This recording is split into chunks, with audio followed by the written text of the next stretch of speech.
Hey everyone, and welcome back. Today we are going to be talking about the campus DLC. Specifically, I want to talk about the mechanics behind the DLC and how it all works rather than the design aspect of it. I figure there's already a ton of design videos out there, so I'm going to leave it up to them. However, you're welcome to follow along with what I'm doing if you'd like, but it might be a little bit difficult because I'm not really going to talk about it too much. So it's more of a visual thing that you're going to see rather than an explanation of my design. And don't worry, this is not my completed design right here. This is just the beginning of it. And with that, let's jump right into it. The first thing that we need to do, we're going to start with the basics, and we are going to start with how to create a campus area. Now the campus area is just like the Industries and Parklife DLC, and you need to paint the district for your campus area. So we're going to go down to the bottom here to the District and Areas tool, and we're going to find the Paint Campus area. And what we're going to do is we are just going to paint the area where we want to put our campus. What that's done is it's actually given us a generic campus right now. You can tell by the name, it just says campus area. And what we need to do is we need to assign a specific type of campus to our generic campus area. So with the campus DLC, it has actually come with 3 different types of campuses.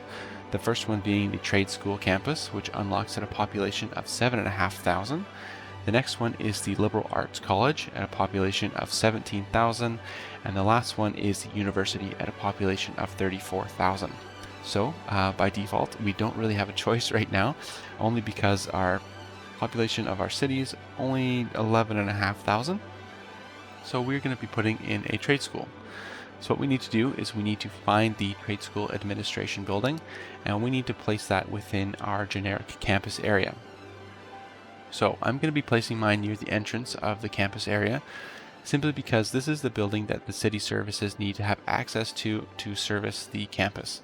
So for things like garbage and police and things like that, the city service buildings will need to reach this building, just like the Industry and Parklife DLC, where they need to reach the main building of those facilities. So placing it right here, right near the entrance, I figure is going to be the easiest access point for our city services.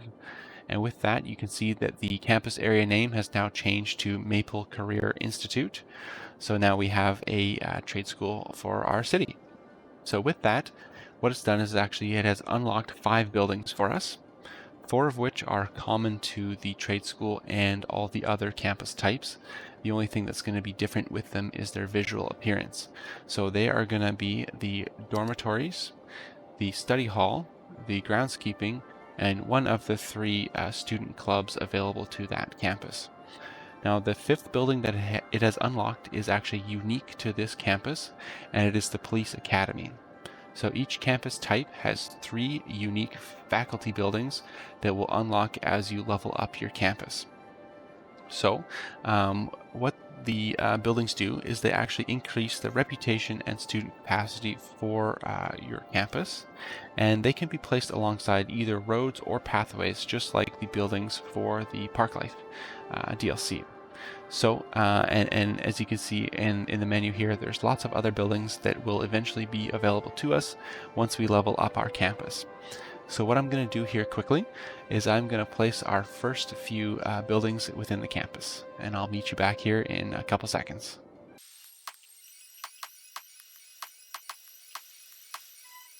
Now that we've laid the foundation of our campus, the next and probably the most important thing that we need to talk about is the campus area info window. This window is accessed by clicking on the administration building and then clicking on the campus area info button in the bottom right hand corner.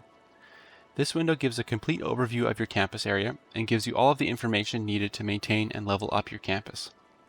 At the top, we have the academic year, which lasts for 40 weeks, and at the end of which you will receive an academic year report, detailing the changes within your campus during that year compared to the previous. Below that, we have the reputation level of the campus, and just like Industries and Parklife, the campus needs to be leveled up in order to unlock all of the buildings.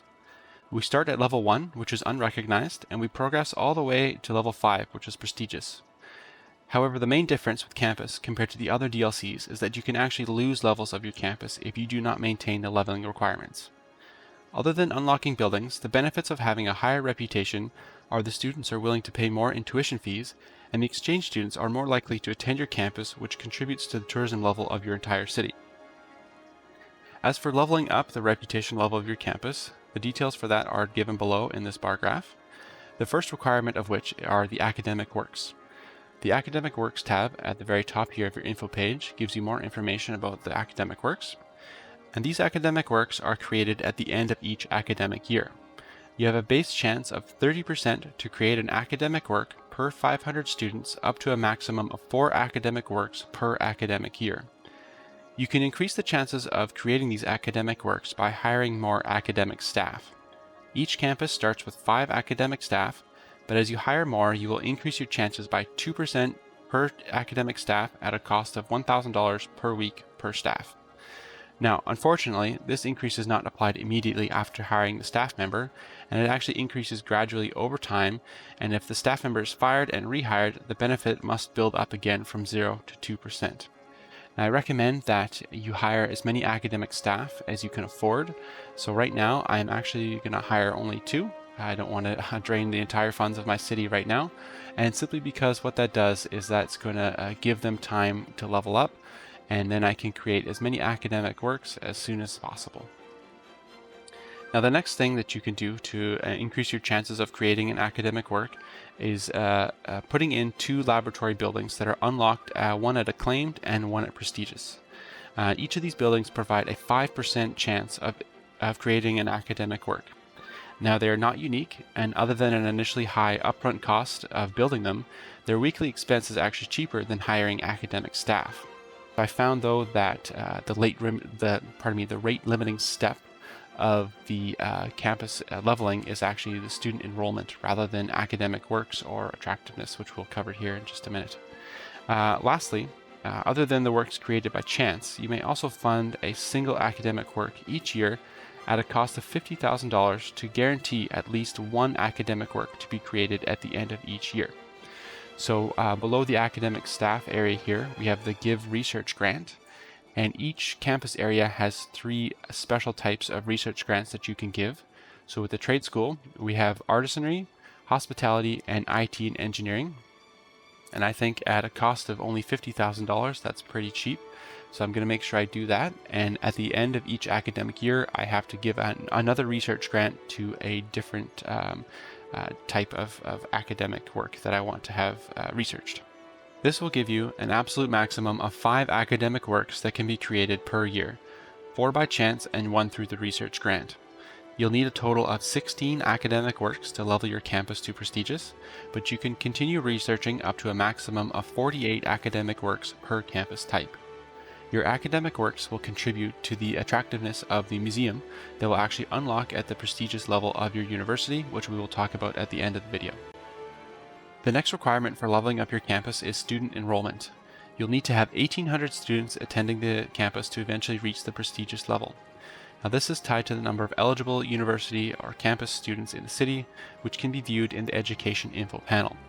If we take a look at ours for our city here right now, we'll go into the University tab, and we can see we actually have 1,600 citizens eligible for university education, or campus education in this case.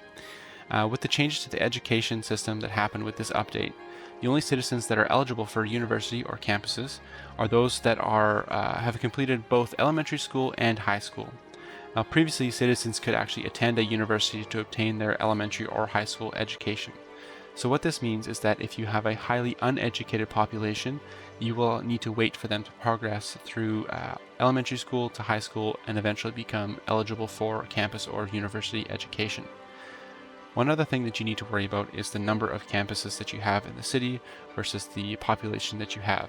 So for me, I only have a population of 11,000. So even at 17,000, I probably wouldn't put in a second campus after it unlocks for me, simply because a second campus will compete for student enrollment.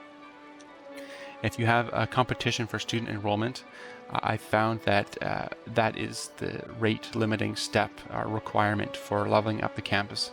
It takes me way longer to get student enrollment than any of the other things that you need to level up your campus. So what that also means, unfortunately, if you're like me, and I've actually recently just bought the campus DLC, and I have some of the vanilla universities placed throughout my city. So what we'll need to do is, if we can see here, we actually have 324 students attending this university. So what that is that's 324 less students attending my campus. Now the differences between the campuses is simply aesthetics and types of buildings. The education that the citizens receive is all the same. They all become highly educated adults or highly educated citizens at the end. They're not like trade school educated or university educated or liberal arts educated. It's simply just highly educated. So if we turn off this Modern Technology Institute and all the students attend the trade school university here, the type of education that they get is going to be essentially the exact same thing. So you can actually help increase the number of eligible students in your city by turning on the Education Boost City policy. So if we go into the policy tab here and find our Education Boost, what that does is that prioritize education over working for the citizens within the city. And as I said before, the process of increasing the number of eligible students does unfortunately take quite a long time. And this is one of the requirements that will fluctuate throughout the lifetime of the campus. And because this value fluctuates, it is one of the leveling requirements that may cause you to lose reputation level if it drops below a certain threshold. And finally, the last thing that we need to worry about for leveling up our campus is the campus attractiveness for students. Eventually, we're going to need a level of 1800 to reach prestigious. This attractiveness is broken down below into two different categories. We have campus buildings and varsity sports. Now each campus building has an attraction level associated with it, but unfortunately for us, unlike the Parklife DLC, if we take a look at those buildings now, where the entertainment value is listed in the tooltip for that building, the attraction level for the campus buildings is actually not listed in the tooltip. So what I've done in the description for this video, I have a link to the city's wiki page that actually has a chart that details the attraction level for each campus building for each campus type. So you're welcome to use that as a reference for when you're building your own campus. The next thing was the varsity sports. Now each varsity sport has a attraction level associated with the varsity sport building, but you can also earn a bonus at the end of the academic year if your varsity sport team performs well. I'll be talking about varsity sports shortly, and we'll be going into more detail about that. There's a third thing that you can use for boosting the attractiveness of your campus here, and it's actually a policy that you can enable. So we'll go to the top of the info panel here to the policies tab, and the fourth one down, which is universal education, which unlocks a population of 34,000, and what that does is it removes the tuition requirements for your students. And that will add a 20% attraction level to your campus. So what I recommend for building your campus, I recommend that you stick with leveling up your attractiveness by using buildings. So you don't want to rely on your varsity sport team performing well, and you probably don't want to use the universal education. So by using buildings, your attractiveness is actually stable, and you don't have to worry about that for your reputation level actually decreasing. The universal education policy actually can be quite expensive. If we look down below our campus attractiveness here in the info window, we have the income and expenses for our campus. So even with a small campus that I have right now, I'm already at almost 5,200 expenses. So as you can imagine, that as our campus gets bigger, that number is going to increase significantly. So unless you're earning a ton of money, I recommend that you do not enable the universal education, and you simply stick to leveling up your attractiveness using the buildings within the campus. Now, so we've talked about a lot of stuff so far. Out of these three things, the academic works, the students, and the campus attractiveness, you cannot lose academic works throughout the lifetime of your campus, so you don't have to worry about that. The last thing that we talked about, campus attractiveness, assuming that you've leveled the attractiveness using buildings, you don't actually have to worry about that decreasing over time. And the only thing that's going to fluctuate for you for your campus is the student enrollment. So that's the only thing that you need to worry about for the reputation level of your campus actually decreasing. I've skipped ahead in time a little bit to show off the next features of the campus DLC, which are campus events. One of these events is the graduation ceremony that takes place at the end of each academic year. At level 3 of your campus, you will be able to unlock the commencement building, and once placed in your city, your students will gather at the end of each academic year around week 38, and they will host a graduation ceremony for themselves. Next, we have toga parties that actually occur periodically throughout the school year, and they feature students walking around your campus wearing togas. Now, during the party, the groundskeeping costs of your campus will actually increase as they have to clean up after the party. And lastly, we have varsity sporting events that I will be covering in detail next. Varsity sporting arenas are unlocked by citywide population rather than campus attractiveness or student enrollment. These arenas can be placed either inside or outside the campus area. If they are placed outside the campus area, they will act like matchday stadiums and represent the city. But if they are placed inside the campus area, they will represent the campus and act similar to matchday stadiums but with some added bonuses. There are 5 different varsity sporting arenas that came with the campus DLC, and they are accessed from the Education and Campus Area building window here at the bottom and under the Varsity Sports tab. These 5 different arenas that came with the game are Aquatic Center, Basketball Arena, Track and Field, Baseball, and the American Football Stadium. Now, in our campus right now, I've placed 2 different varsity sporting arenas. I have the baseball stadium on the left and the basketball arena on the right here.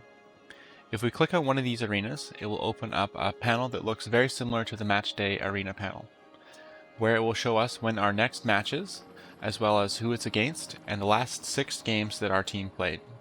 We have 3 different policies that we can enable on this window. We have a free public transit during game days, added security, as well as youth training programs. Now, the main difference that you'll see here in the bottom right hand corner is we have the campus area info button.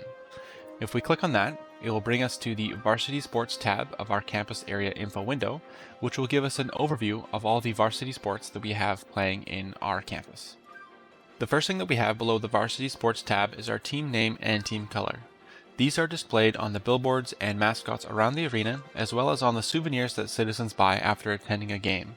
They can be changed by clicking on the team identity and the team color buttons below. Next, we have these 3 sliders that are used to influence the winning chances of our teams for each game. Just like our academic works, our varsity sports teams have a 30% chance of winning each game. The first tab here we have is the ticket price. If we decrease the ticket price, it will increase the number of citizens who are willing to attend our home games, and therefore increase our chances of winning.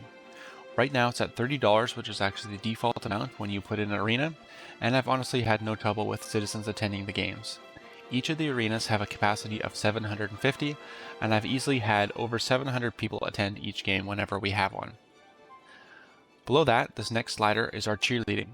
Our cheerleading will increase the chances of winning at home to a maximum of 7% at a cost of $500 per arena per week. So because I have 2 arenas right now, it's costing me $1,000 per week. Next, we have a coaching staff. Now we can hire up to 25 coaching staff at 1% chance increase per staff member, and this affects both home and away games. Now, just like academic staff, the influence of our coaching staff increases over time from 0 to 1% over the academic year. And these coaching staff members will cost us $1,000 per week. Another thing that we can do to influence our chances of winning is we can enact some varsity sports policies. In our policy tab here, we can go to the varsity sports policies, and the first one here is a fan club, which will increase our odds of winning home and away matches by 7% at a cost of $180 per week per arena located on the campus, and an advertising campaign that will increase the number of people attending the arena and therefore attending the games, and will actually increase our chances of winning. Lastly, on our varsity sports tab here, we have a breakdown of all the other factors within our varsity sports. We have income, weekly expenses, attractiveness, and trophies. So as I mentioned earlier, attractiveness is affected by our varsity sports. We can see here we have a positive attractiveness because of wins, negative because of losses. Our cheerleading is positive and should remain constant, assuming we don't adjust our budget, and our trophies. Now, the trophies are actually awarded at the end of each academic year if the academic team has a win percentage equal or greater to 80%. Now, the effect of this trophy lasts 2 years and degrades over time. So if you have a academic team that performs well, you will have trophies at the end of each year, and the attractiveness that is included with that will benefit your campus through that whole time. But if your team does not perform well, you can lose that attractiveness due to not having the trophy. The last one here, sports, is actually tied to the the varsity sporting arenas themselves. Each sporting arena will give you a plus 80 attractiveness to your campus. And below everything, we have two tabs here that will show the performance of our academic teams during that academic year. So we can see our baseball, we've won 3 and lost 1, and our basketball, we've won 2 and lost 1. And like matchday stadiums, the number of people visiting a stadium drastically increases when a game is about to start, and also when the game ends. So you need to make sure that you have proper road structure as well as public transit to support the massive influx of people at the beginning and the end of each game. The last tab that we need to talk about in the campus area info window is the policies tab. Clicking on that now, we can see that there are 4 campus policies and 3 varsity sport policies. All of these policies are unlocked at citywide population levels rather than any sort of requirement related to the campus itself. Going through those, we have the student healthcare that increases student health at a cost of $5 per student. We have free lunch, which increases student happiness at a cost of $1 per student. We have visiting scholars that increases the bonus of faculty buildings by 25%, but also increases the faculty upkeep by 25%. These faculty buildings provide citywide benefits, and I will be talking about them shortly. The last one here is the universal education, which we have already covered, which removes the tuition requirement for students, but increases the attractiveness of the campus by 20%, as well as student happiness. Our varsity sporting policies include fan club support that will increase the odds of winning home and away games by 7% at a cost of $180 per week per arena located on the campus. We have an advertising campaign that will increase the amount of visitors to the arena by 20% at a cost of $200 per week per arena. And lastly, we have a sponsorship deal, which will decrease the upkeep cost of our varsity sporting venues, but it will change our billboards from the varsity's team logo to a sponsorship brand. Lastly, we have some citywide policies that we can turn on in our policies tab here at the bottom. And if we scroll down, we have a book fair, which will increase the happiness and entertainment within the public library's radius at a cost of 100% increase to our public library upkeep. And we also have for-profit education, which will increase it'll decrease the education building upkeep by 50%, but it will reduce the citizen happiness. As I mentioned at the beginning of the video, at the end of an academic year, you will receive an academic year report. These will pop up on your screen, but if you'd like to view previous reports, you need to go to the campus area info panel and click on the academic year report button at the bottom right-hand corner. This will present you with the changes that have happened in your campus over the following year. We can see that last year that we created 0 academic works, that is 0 by chance or by grant. We have 18 new students, and our campus attractiveness has increased by 20. Our reputation level remains the same, which is prestigious, which is level 5, and the level bonuses that result from that are our students are willing to pay $21 each in tuition, and our exchange student bonus is 16%. This is also where we can see the sports trophies that we've won, and we can see that last year we won the basketball trophy, and we've had 2 toga parties over the last year. So if we go to 2 years ago, we can see that we've actually created 2 academic works, and those are detailed below. So we have 1 academic work through our grant, and we have 1 academic work that has been created by chance, and our baseball team actually won a trophy that year. So you can actually go back all the way through 8 years of your campus, and it'll give you a detailed report about the changes in your campus every year. So after listening to me rattle on for about 25 minutes now, you might be asking yourself why. Why would I even bother putting a campus in my city? Now, the most obvious reason for that would be citizen education. Having highly educated citizens will increase the residential building level and therefore increase the amount of tax income that they generate. If we take a look at our city right now, we can go into the buildings levels page here, and we can see that about 80% of our residential buildings are at level 5, which is the maximum level. From there, we can look at the budget panel, and we can see that these level 5 residential buildings are actually generating about $80,000 for us in taxes. The second reason would be the unique faculty buildings that are unlocked as you level up your campuses. Each campus has 3 unique faculty buildings associated with it.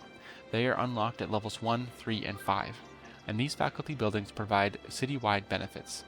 So for us with the trade school, we started with the police academy at level 1, and the police academy provides increased jail cell capacity, police patrol car quantity, and police efficiency. Next, at level 3, we unlock the School of Tourism and Travel. This provides increased attractiveness and entertainment of leisure buildings and increased income from commercial zones. Lastly, at level 5, we unlock the School of Engineering, which provides increased generic zoned industry income, and it also reduces city water consumption and sewage. The Liberal Arts College has a School of Education, which increases the city's school student capacity as well as school efficiency. It has a School of Environmental Studies, which reduces the citywide garbage accumulation, and the School of Economics, which increases the office zone revenue. The university has a School of Law, which decreases the citywide police upkeep as well as citywide crime rate.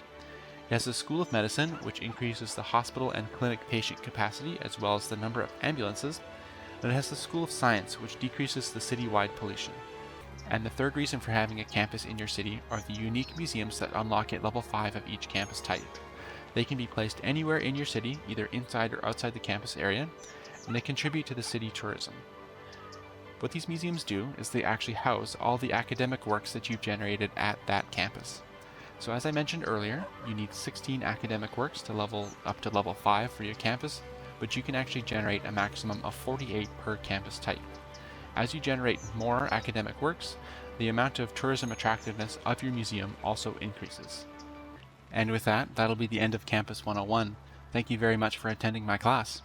If you have any questions or comments, please don't hesitate to leave them below in the comment section, or if you've actually spotted a mistake that I may have made, don't hesitate to put that down there either, and I will make a pinned comment with any other corrections that need to be made. If you've enjoyed the video, please don't hesitate to leave a like and subscribe to my channel, as I will have more City Skylines content coming in the future. Thank you all very much for watching.